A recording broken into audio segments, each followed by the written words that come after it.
This week's parashah is a tragic but captivating story of rebellion based upon a dispute unlike any other. Because as the Malbim notes, the factions who rose up against Moshe and Aaron each sought the very same thing, the right to be the religious leadership of the Jewish people. That's what Datan and Aviram wanted, their long-lost privilege as the firstborn tribe, and therefore as the priests of the nation. And that's what Korach, who had the same pedigree as Moshe and Aaron, wanted as well. Had they been successful, had Aaron been deposed and the position of high priest vacated, their battle would have never ended. Rather, their rebellion would have only turned inward against each other, as each would have vied for the very same position, which may have been the earliest example of the adage that politics makes strange bedfellows, and could have been one of the reasons why Chazal identified this dispute above all others as an unholy conflict, a machloket shelo l'shem shamayim.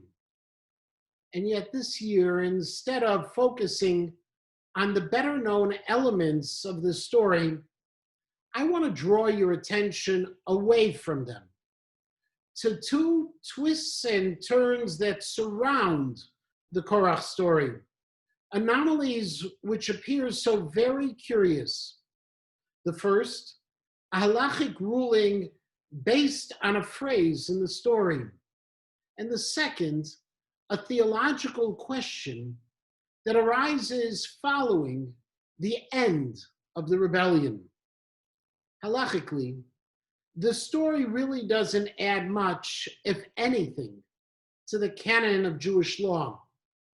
The rebellion doesn't teach us how we must behave, and the complaints are shallow and lacking of distinction. And yet there is, in this parashah, the foundation of the halakha, that when 10 Jewish men come together, they create a minyan.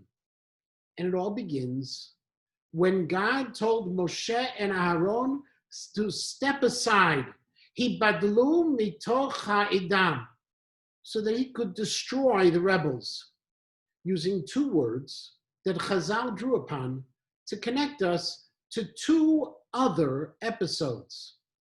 The first word is toch, hibadlu mitoch, which God also used when he asked us to sanctify his name, v'nikdashti b'toch b'nei Yisrael. And the second word is edam, which God had used in last week's parashah to describe the 10 spies who delivered an evil report about the land of Israel, admatai la'edah hara'ahazot. Exegetically, these words are the basis of why we need a minyan of 10 men to say a kaddish or a kedusha, because the word edam implies 10, and kedusha is recited bitoch. And our parashah combined the two ideas when God said mitoch ha'edam. And yet, why would God choose to teach us how to sanctify his name via a story of such an unholy rebellion? Why choose the revolt of Korach and not some other, more inspired and inspiring biblical event? That's anomaly number one. And anomaly number two is a question regarding God's follow-up command after the 250 rebels were killed by a heavenly fire, after they tried to offer a ketoret, incense in the Mishkan, and died. Said God to Moshe, take the bronze fire pans that these men had used and melt them down, ve'asu otam riku'ei pachim, and make them into hammered sheets, tzipui lamizbeach, to form a plating around the mizbeach. Why? To serve as a memorial, an enduring remembrance of the terrible sin and the painful consequence suffered by these men. But why place that sign onto the sacred mizbeach? Why not find some other site to put these pans and that memory beyond the tabernacle itself? And the answer, I believe, to both of these questions, to why the halachic prerequisite of a minyan for dvarim shebikdusha, for sacred matters, is connected to the rebellion of Korach, and why these pans were memorialized on the mizbeach in such a sacred place, is the very same answer, is that God wants us to learn a single valuable lesson.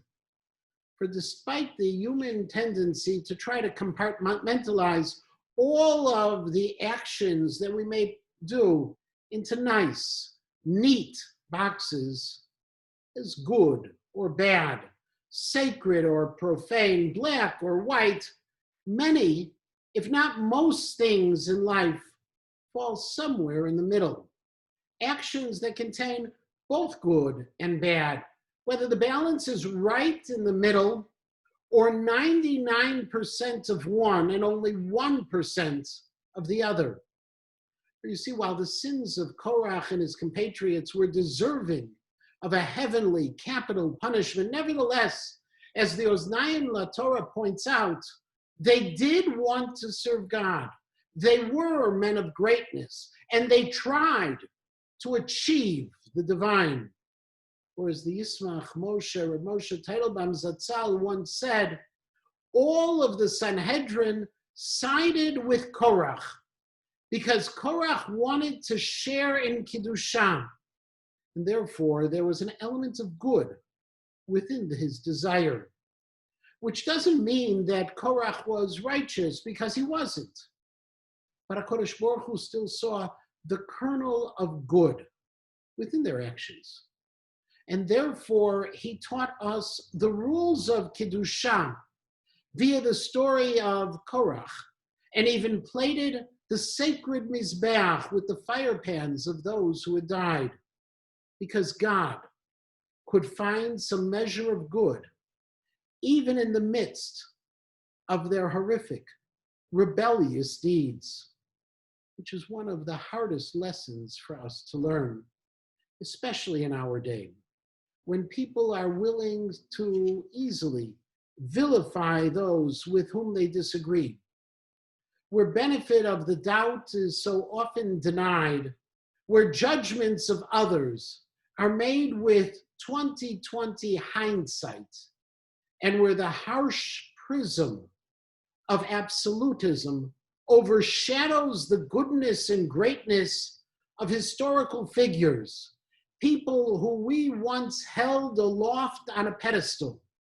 but because of their newfound failures are brought crashing down.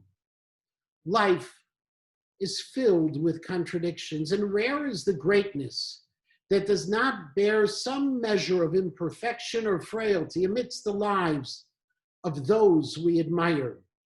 Ki Adam ein tzaddik ba'aretz asher yaseh tov v'lo yechata. No one is perfect, taught Shlomo HaMelech. Lahavdil, as the great accidental philosopher Yogi Berra once said, if the world was perfect, it wouldn't be. And that is what the story of Korach can teach us. Not merely to stand firm, but to be understanding. And not merely to stand tall, but to be generous towards others. And to realize that even in those who sin, there can be good. And even in those who are good, there can be sin. Shabbat Shalom.